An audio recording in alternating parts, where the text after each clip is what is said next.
어느 날 문득 문자가 도착했죠. 잘 지내지? 우리 예전처럼 지내면 좋겠다. 심장이 쿵 하고 내려앉았습니다. 그 말 한 줄이 내 아물지 않은 마음을 다시 건드리고 있었어요. 당신은 지금 마음속에서 어떤 문장을 반복하고 있나요? 그래도 그 사람은 날 아꼈어. 나도 부족했으니까. 시간이 지나면 괜찮아지겠지. 하지만 곰곰이 떠올려 보세요. 그 사람은 당신의 눈빛이 흔들릴 때 그 흔들림을 지켜주었나요? 아니면 밀어냈나요? 자신을 무너뜨려가며 이어온 관계는 결국 당신의 자존을 조용히 침식시킵니다. 철학자들은 오래전부터 말해왔어요. 존엄을 포기하는 사랑은 사랑이 아니다. 어느 날 밤 아주 사소한 말 한마디에 울컥했던 적이 있지요. 그건 지금껏 눌러온 감정이 한꺼번에 올라온 겁니다. 마음은 기억하고 있었고 참은 시간은 고통이 아니라 증거였어요. 당신이 그만큼 깊이 아팠다는 증거. 사람들은 말합니다. 화해는 성숙의 상징이다. 용서하면 내가 자유로워진다. 하지만 철학자 니체는 그 통념을 깨부숴야 한다고 말했죠. 남들이 말하는 고귀한 덕목에 스스로를 억누르지 말라고. 누군가가 당신에게 반복적으로 상처를 준다면 그건 우연도 실수도 아닌 선택입니다. 그리고 그 선택은 당신이 허용했기에 가능했던 일. 그러니 이제는 경계를 그어야 합니다. 경계란 미움이 아니라 자기 보호이며 거리두기란 차가운 단절이 아니라 다정한 회복입니다. 그리운 마음이 올라오더라도 지금은 그 사람을 다시 들릴 때가 아닙니다. 이건 처벌이 아니라 당신을 위한 배려예요. 철학은 냉정한 이성이 아니라 깊은 자각에서 시작된다고 스토아인들은 말합니다. 그러니 이제는 외면하지 마세요. 당신이 얼마나 소중한지를 마음 안쪽에서부터 다시 생각해 보세요. 그 사람과의 마지막 대화, 혹시 아직도 머릿속에 반복되고 있지 않나요? 그 한마디, 넌 너무 예민해. 그 말은 당신이 틀렸다는 뜻이 아니라 그 사람이 불편함을 느꼈다는 뜻입니다.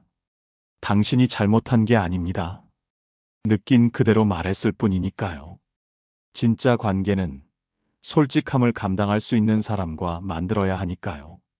스스로에게 이렇게 말해보세요. 나는 지금 나를 지키기 위해 그 사람을 내려놓는다. 이건 이기심이 아니라 성숙한 사랑입니다. 용서를 한다는 말은 종종 오해를 부릅니다. 그 사람을 다시 받아들이는 것이 용서일까요? 마음을 풀고 웃으며 대화하는 것, 그게 진짜 회복일까요? 노자는 말합니다. 물이 강한 이유는 낮은 곳에 있기 때문이라고. 하지만 그 물조차 더럽혀진 강으로는 흐르지 않습니다. 순한 마음과 순진한 용서를 혼동하지 마세요. 어떤 관계는 그 자체로 이미 너무 오래 아팠습니다. 대화로 풀 수 있는 문제가 아니었고, 이해로 덮을 수 있는 일도 아니었습니다. 철학자 칸트는 타인의 행동을 윤리의 기준으로 판단하지 말고 자신의 원칙을 지키는 데 집중하라고 말했죠. 그러니 당신의 중심을 먼저 지켜야 합니다. 그 사람도 나름의 상처가 있겠지. 분명히 후회하고 있을 거야. 이런 생각은 애틋함이 아니라 자신을 또 한 번 희생하려는 마음일 수 있습니다. 용서라는 이름으로 자기 마음을 타협하려 들지 마세요. 그 사람의 사과는 진심이었는지조차 확신할 수 없었잖아요. 때로는 그 사람조차 자기가 무슨 잘못을 했는지도 모릅니다. 그러면서도 당신이 화해를 거부하면 차가운 사람이라고 말하겠죠. 그 순간 당신의 혼란은 깊어집니다. 내가 너무 꽉 막힌 걸까? 다른 사람들은 이렇게 안 사는데. 하지만 철학은 질문합니다. 그 선택이 당신을 자유롭게 하는가? 그 관계가 당신을 더 나은 삶으로 이끄는가? 답이 아니오라면 그건 비극이 아니라 필요한 결단입니다. 당신은 누군가의 후회를 위로하라고 존재하는 사람이 아닙니다. 오히려 스스로의 삶을 회복해야 할 책임이 있는 존재입니다.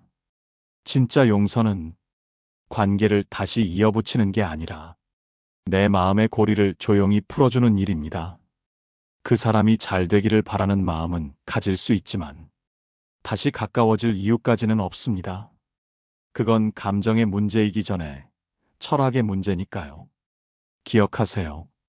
고요한 거리에도 따뜻함은 머무를 수 있습니다. 멀어졌다고 해서 마음까지 다친 건 아니니까요.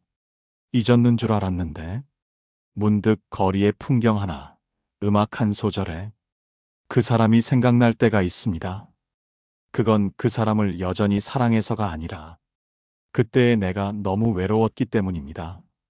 당신은 그 사람을 그리워하는 게 아니라 그 시간 속에 자신을 위로하고 싶은 겁니다. 니체는 인간의 기억이란 사건보다 감정에 더 깊이 묶여 있다고 말했죠. 그러니 그리움이란 실은 당신 안에 남은 감정의 찬양입니다. 그때의 당신은 최선을 다하고 있었어요. 상대가 무심하게 툭 던진 말에도 상처받고 또 그 상처를 들키지 않기 위해 억지로 웃으며 말했던 적 많았을 겁니다. 그 노력은 헛된 게 아니었고 그 시간은 가짜가 아니었습니다.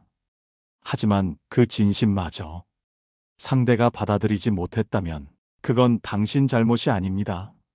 사람은 자주 습관에 기대 살아갑니다. 익숙한 상처라도 다시 그리워질 수 있는 이유는 그 상처조차 내 일부처럼 느껴졌기 때문이지요. 하지만 철학자들은 말합니다.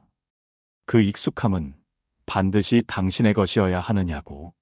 낡은 의자처럼 편하더라도 등이 점점 굽는 걸 느꼈다면 이제는 떠날 때가 된 겁니다. 기억은 당신을 묶어두려 할 것입니다.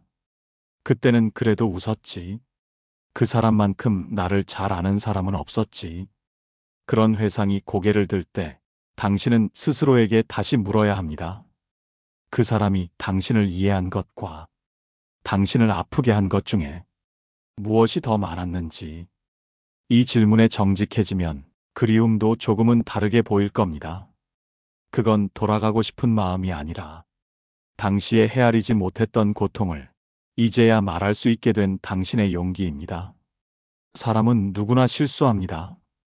하지만 실수를 반복하는 사람은 더 이상 실수하는 게 아닙니다. 그건 선택이고 태도입니다. 그리고 당신은 그 선택에 더 이상 머물러 있어야 할 이유가 없습니다. 기억은 따뜻하게 간직하되 현실은 단호하게 살아내야 하니까요. 기다렸죠. 시간이 좀 지나면 그 사람도 언젠가 미안하다고 할 줄 알았어요. 하지만 끝내 그런 말은 들을 수 없었습니다. 오히려 아무 일도 없었다는 듯 자신의 삶을 살아가더군요. 그 모습에 배신감이 들었다면 그건 당신이 나약해서가 아니라 그만큼 관계를 진심으로 믿었기 때문입니다. 스토아 철학자들은 말합니다. 사람은 자신의 통제 밖의 일에 분노할 필요가 없다고. 상대가 사과하지 않는 것도 사실은 그 사람의 능력 밖의 일일 수 있습니다. 그들은 자기 잘못을 마주할 만큼 내면이 단단하지 않았던 겁니다. 그 사실이 당신을 위로하지는 못하겠지만 적어도 더는 자신을 탓하지 않아도 된다는 뜻이 됩니다. 그 사람은 사과할 줄 모르는 사람이 아니라 사과를 하지 않아도 살아갈 수 있었던 사람이었습니다. 자신의 말이 어떻게 상처가 되었는지 돌아볼 여유조차 없었던 사람. 이해할 수는 있지만 용납해서는 안 되는 구역이 있습니다. 그 경계를 모르는 사람에게 당신이 굳이 다시 손을 내밀 필요는 없습니다. 노자는 흐름을 거스르지 말라고 했습니다. 억지로 붙잡은 관계는 강물 위에 집을 짓는 것과 같습니다. 언제 무너질지 모르는 불안한 터전. 그래서 이제는 묻지 마세요. 왜 끝내 그 사람은 사과하지 않았는지, 왜 그렇게 모질게 돌아섰는지. 그 질문에 정답은 없습니다. 진실은 단순합니다. 당신을 아낀다면 그 사람은 이미 달라졌어야 했고, 당신이 말하지 않아도 당신의 표정을 읽을 줄 알았어야 했습니다. 사람의 마음은 그리 복잡하지 않습니다. 모른 척하는 사람일 뿐입니다. 그러니 더는 해석하지 마세요. 그 마음을 대신 설명해 주려 애쓰지 마세요. 그 사람이 내게 어떤 사람이었는지보다 그 시간 속에 내가 어떤 사람이었는지를 기억하세요. 상처를 감추며 견뎌낸 사람, 눈물 삼키며 끝까지 버텨낸 사람. 그게 바로 당신입니다. 당신은 아마 이런 말을 스스로에게 건넸을 겁니다. 나도 완벽한 사람은 아니니까. 상대도 힘들었겠지. 그때 내가 조금만 더 참았더라면. 이 말들은 얼핏 보면 성찰처럼 보입니다. 겸손하고 이해심 많은 태도 같지요. 하지만 철학자 칸트는 경고했습니다. 자신을 덜어내는 겸손이 아니라 스스로를 지우는 자기 부정은 결코 도덕적이지 않다고. 나도 잘못했지라는 말은 상대의 책임을 흐리게 만듭니다. 상대가 했던 말들, 반복된 침묵, 외면. 그 모든 행동은 명백한 상처였습니다. 그런데 당신은 왜 자꾸 그 고통을 공동 책임처럼 끌어안으려 하나요? 철학은 그 질문을 피하지 말라고 말합니다. 당신이 했던 말은 방어였고, 당신의 침묵은 평화를 위한 것이었습니다. 당신은 지키기 위해 싸웠고, 무너지지 않기 위해 물러섰을 뿐입니다. 그런데도 왜 자신에게 더 엄격했나요? 왜 상대의 무례함에는 침묵하면서 자신의 반응만 곱씹었나요? 아리스토텔레스는 인간의 덕이란 정확히 판단하고 적절히 반응하는 데 있다고 했습니다. 그러니 이제는 당신도 당신 자신을 제대로 바라봐야 합니다. 그땐 내가 좀 과했지. 내가 너무 예민했나 봐. 이런 말들이 당신의 마음을 누르고 있었다면 그건 감정이 아니라 학습된 순종일 수 있습니다. 상대의 말투, 시선, 표정 하나에 늘 먼저 눈치 보고 맞춰온 그 시간은 결코 정당한 관계가 아니었습니다. 철학은 사유를 멈추지 않습니다. 나는 왜 스스로를 자꾸 변명하게 되는가? 그 말들이 진짜 내 목소리였는가? 당신의 내면은 이미 알고 있었습니다. 어디에서 무너졌고 무엇이 고통이었는지를. 그 진실을 외면하는 대신 이제는 있는 그대로 받아들일 때입니다. 그 사람의 책임을 내가 대신 질 수 없습니다. 그 사람의 미성숙을 내가 감당할 의무도 없습니다. 당신은 사과 대신 침묵을 받은 사람입니다. 그 사실만으로도 당신은 충분히 이유 있는 감정을 느끼고 있었던 겁니다. 관계를 끊는다는 건 무언가를 잃는 일처럼 느껴질 수 있습니다. 함께 웃던 순간들, 때로 기대고 싶었던 기억들까지 모두 부정하는 것 같지요. 하지만 철학자 에픽테토스는 말합니다. 당신이 통제할 수 없는 감정에 끌려가지 말라고. 누군가와의 연결이 당신을 더 혼란스럽게 만들고 있었다면 그건 이미 관계가 아니라 구속이었습니다. 침묵을 선택한 당신은 도망친 게 아닙니다. 오히려 그 침묵 안에서 더 많은 질문과 마주했을 겁니다. 내가 너무 예민한 걸까? 혹시 다시 연락하면 괜찮아질까? 이 정도 아픔은 참아야 하는 걸까? 이 질문들은 외로움이 아니라 회복을 향한 첫 걸음입니다. 당신은 이제 더 이상 그 사람의 말에 흔들리지 않아도 됩니다. 거리두기는 차가움의 표현이 아닙니다. 노자는 진짜 강함은 물처럼 부드럽고 조용하다고 했습니다. 소리 없이 흘러가는 물처럼 당신의 단호한 침묵은 그 어떤 말보다 큰 메시지를 담고 있습니다. 그 침묵은 이제는 나를 먼저 생각하겠다는 선언이고 그 거리는 더 이상 아프지 않겠다는 다짐입니다. 혹시 그 사람이 당신의 침묵을 무관심이나 미움으로 오해하더라도 괜찮습니다. 이해받기 위한 싸움은 이제 그만두어도 됩니다. 당신은 이제 그 사람이 없는 자리에서 스스로를 돌보는 법을 배우고 있으니까요. 철학은 말합니다. 회복이란 잃어버린 감정을 되찾는 것이 아니라 그 감정을 품었던 자기 자신을 다시 만나는 일이라고. 지금의 당신은 조금씩 그 일을 해내고 있습니다. 눈물 많던 날들을 지나 이제는 조용히 자신에게 말을 거는 시간으로 천천히 걸어가고 있는 중입니다. 사람들은 말합니다. 지나가면 괜찮아질 거야. 시간이 약이야. 하지만 그 말들이 당신에게는 위로가 되지 않았을 겁니다. 시간이 흐르면 기억은 흐릿해질 수 있어도 상처는 그 자리에 남아있곤 합니다. 어쩌면 더 깊은 곳으로 스며들어 말 못할 고요한 통증이 되지요. 그럴 때 우리는 괜찮은 사람처럼 행동합니다. 울고 싶은 날에도 웃고 속이 무너져 내리는데도 응, 나 괜찮아라는 말을 내뱉곤 합니다. 그러나 철학자 소크라테스는 말했습니다. 진짜 강함은 자기 안의 진실을 마주할 용기에서 온다고. 당신은 지금 괜찮지 않은 걸 느끼고 있습니다. 그리고 그것은 전혀 잘못된 일이 아닙니다. 아프다고 말해도 됩니다. 분노가 남았다고 털어놓아도 괜찮습니다. 그 감정들은 지나가는 바람이 아니라 당신이 살아있었음을 증명하는 흔적입니다. 왜 우리는 자꾸만 자신의 슬픔에 조건을 붙이려 할까요? 이 정도면 참아야지. 남들은 더 힘들게 살잖아. 비교는 위로가 되지 않습니다. 철학은 그것을 경계합니다. 니체는 말했죠. 자기 고통을 직면하지 않고 타인의 고통에 기대는 것은 결국 자신을 외면하는 일이라고. 당신은 지금 누구보다도 스스로에게 집중해야 할 시간입니다. 그 누구의 시선도 기대도 지금은 중요하지 않습니다. 울고 싶으면 울고 멍하니 앉아 있어도 괜찮습니다. 무기력한 나를 허락하는 것은 회복의 전제 조건이니까요.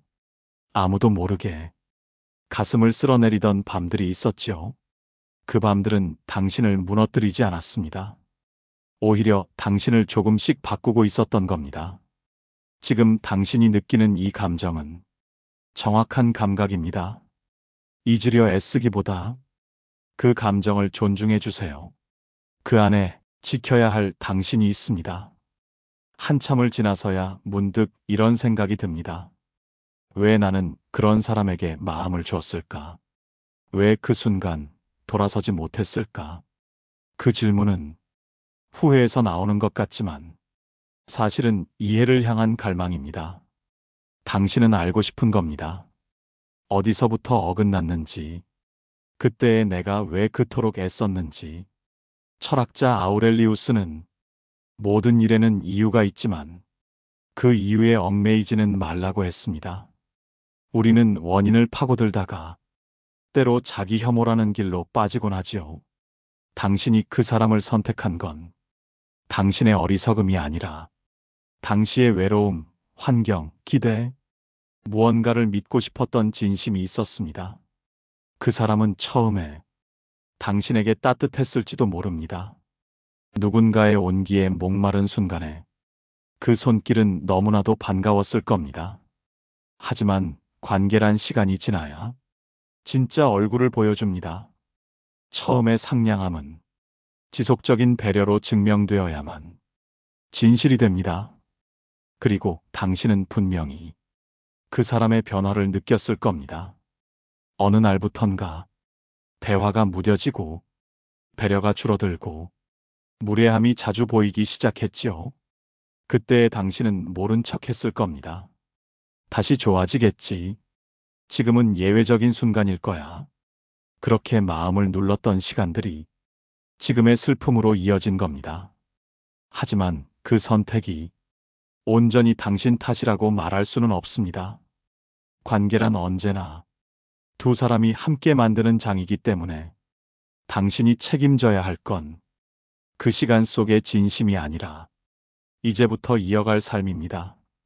그 사람을 선택했던 과거의 내가 아니라 지금 이 순간 나를 다시 선택할 수 있는 현재의 나입니다. 왜 하필 그 사람이었을까라는 질문은 더 이상 당신을 괴롭히지 못합니다. 이제는 그 질문을 이렇게 바꾸어야 합니다. 그 시간 속에 나는 얼마나 외로웠던 걸까? 지금 나는 어떤 사람과 살아가고 싶은가? 이제 질문이 방향이 바뀌면 삶도 서서히 바뀔 것입니다. 상처를 겪고 나면 사랑이라는 말 앞에서 멈칫하게 됩니다. 새로운 인연이 생겨도 어느 순간 발걸음을 멈추게 되지요. 또 상처받으면 어떡하지? 이번에도 실망하게 되면 그 두려움은 과거의 그림자처럼 당신의 마음을 붙잡고 있었을 겁니다. 그러나 철학자 헤겔은 말합니다. 진짜 자유는 상처를 두려워하지 않을 때 비로소 시작된다고. 사랑은 위험한 감정입니다. 그 안에는 기쁨과 아픔이 함께 담겨 있지요. 하지만 그렇다고 해서 사랑을 외면하면 삶은 고요하지만 텅 빈 길이 됩니다. 당신이 다시 사랑을 시작할 수 없는 이유는 사랑을 몰라서가 아닙니다. 오히려 너무 깊이 알기 때문입니다. 그 감정이 얼마나 무거운지, 한 번 헌신한 마음이 얼마나 멀리까지 가는지를 당신은 이미 알고 있으니까요. 그래서 지금의 주저함은 성숙의 징후입니다. 무모하지 않다는 것, 그건 당신이 자랐다는 증거입니다. 하지만 철학은 또 한 번 속삭입니다. 어떤 진실은 마음의 문을 다시 열어볼 때 비로소 드러난다고. 진정한 사랑은 기억을 덮는 사람이 아니라 기억을 안고서도 당신을 존중하는 사람과 만들어집니다. 그 사람이 당신의 눈빛을 읽고 말보다 마음을 먼저 들어줄 수 있다면 그때는 다시 한번 그 문을 열어보아도 괜찮습니다. 중요한 건 예전처럼 사랑하지 않는 것입니다. 예전보다 더 깊고 더 조심스럽게, 무엇보다 스스로를 잃지 않는 방식으로 사랑해야 한다는 것입니다. 과거의 당신은 사랑하면서 자기를 잃었고, 현재의 당신은 자기를 지키기 위해 사랑을 멈추었습니다. 그렇다면 미래의 당신은 사랑 안에서도 자기 자신을 지킬 줄 아는 새로운 모습을 만들어야 하지 않을까요? 철학은 실천이 아니라 깊은 이해에서 출발합니다. 당신은 지금 누군가를 사랑하기 전에 먼저 자기 자신을 온전히 이해하는 중입니다. 그리고 그것은 어떤 사랑보다 깊고 위대한 여정입니다. 이제 여기까지 왔습니다. 당신이 겪어낸 그 모든 시간, 그 말 못했던 분노, 서운함, 외로움, 그리고 그리움까지 모두 사라지지 않았지만 당신 안에서 조금씩 다른 이름으로 자리 잡고 있을 겁니다. 그 감정들은 이제 당신을 붙잡는 사슬이 아니라 당신을 이끄는 나침반이 됩니다. 니체는 말했습니다. 깊은 고통을 통과한 사람만이 자기 삶의 철학을 가질 수 있다고. 당신은 이제 그저 좋기만 한 사람을 찾지 않을 겁니다.